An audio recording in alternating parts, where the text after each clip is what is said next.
Welcome to the 6th grade assessment webinar. We'll be discussing ways to ensure smooth delivery and accurate reporting of student data and samples. The 6th grade assessment memorandum is usually published in October. The Fine Arts Office will post it in Blackboard and announce it. It establishes the testing window, the deadline for completion of the assessment, which is in May, and the deadline for uploading samples, which is usually in early June. Take a look at your school calendar and take into consideration possible interruptions, such as holidays, spring break, e-cart testing, and SOL testing. You may also need to consider upcoming PTA-sponsored assemblies or events. Talk with the 6th grade team about any field trips planned for the spring. The key is to try to avoid schedule conflicts when possible.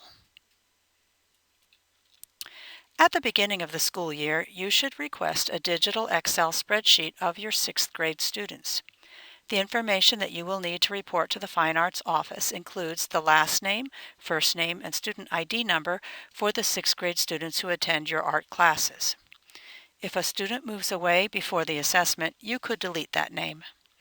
You will notice that each bit of information is in its own column. Please do not combine first and last name in the same column.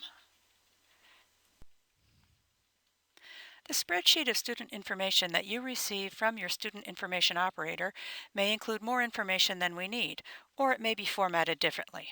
This is easy to edit. You may work at a school with more than one art teacher, and you may receive a list that is sorted alphabetically by student name rather than by art teacher name. This can easily be resorted by clicking across the tops of all the columns and clicking on the Sort and Filter icon. Click the down arrow on Sort and Filter and choose Custom Sort. You can sort by any column, and in this case we want to sort by Art Teacher, so we will choose Art Teacher and then click OK. Once you've done that, you will notice that the list is sorted by Art Teacher name first, and then alphabetically by student last name within each Art Teacher group.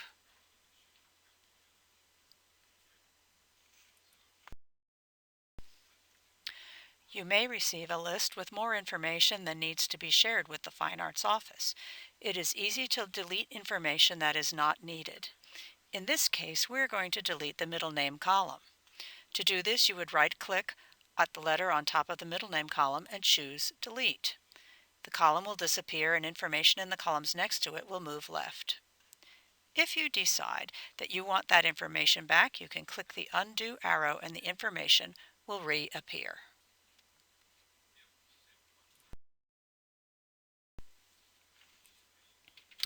During each session of the assessment, make note of anyone who was absent. After the assessment is completed, you will need to send a list to the Fine Arts Office that shows students who completed the assessment as well as those who were absent for one or more of the sessions. Do not delete any absent students. We need data on all 6th grade students in your art classes. When photographing land development paintings, be sure to line up the camera so the image is straight. Try to avoid casting shadows over the work, and do not crop the paintings.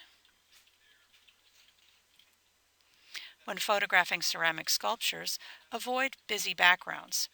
It's recommended that sculptures be photographed before they're fired in case a sculpture bursts in the kiln.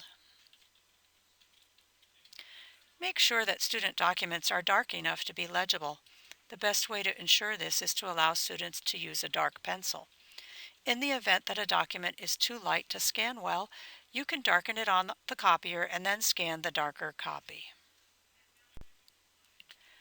Student planning matrices, sketches, and reflection documents should be combined into a 3-page PDF. They should not be recorded as JPEG files the way photos of artworks are.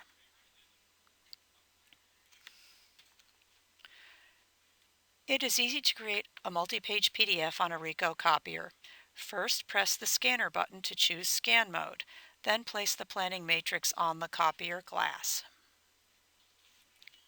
Press the start button to scan the first page. The copier will scan and then allow you about 60 seconds to lay the next page down and scan it by pressing start again. Repeat this process for all pages of students' documents. When you are finished scanning all the pages, press the pound sign. Check with your SBITs about whether you can email scans to yourself or whether they will be sent to a folder on the school's server. Make sure your files are labeled correctly. The student list should be an Excel file labeled with school name and art teacher name. Photos of student art should be saved as JPEG files and labeled with art teacher last name, first initial, followed by student last name and first initial. Scans of student documents should be saved as multi-page PDF files labeled with art teacher last name, first initial, followed by student last name and first initial. There is no need to make separate folders for each student. Just put all the files into your folder. To load your samples on the server, you first need to access the Art Assessment Server. Open Internet Explorer and either type in or copy and paste the server address into the bar at the top. Then click Enter and the assessment folder should open up. You can scroll through the list to find your name. In this case, I'm going to open the sample folder. You can click on each student sample, each PDF or JPEG individually, and click and drag it into your folder. Or you could choose an entire list by clicking on the top item and pressing the Shift key, clicking on the bottom item to highlight the entire list. Right-click on that list, and then you can choose Copy, and move your cursor over to your folder on the server, and right-click, and then choose Paste. After that, all of your student sample files will be copied into your folder on the server.